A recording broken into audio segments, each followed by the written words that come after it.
Hi ma, good morning yung tanan. Yung papa ni Javier Bichona sa yung family din ha. Mag-read ko ni mo 71 birthday ma. It's a bonus na gyud nga gitagaan ta sa Lord nga nimong panahon na. Bawo man ka nga atong kinabuhi is temporary lamang gyud.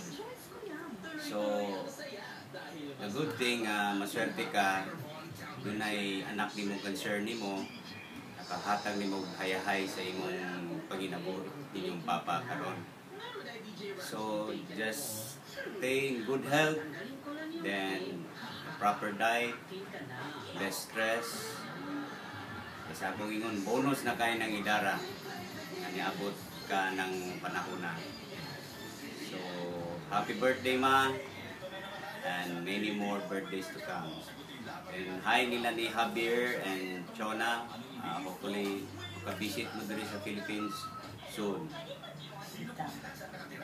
Yes.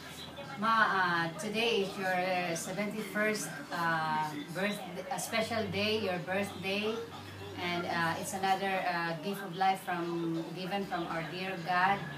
And we, as always prayed for, we always pray for your good health, peaceful mind, harmonious relationship, and comfortable life to enjoy with. We are grateful that you are our mom, for you raised up to be good persons and God-fearing ones.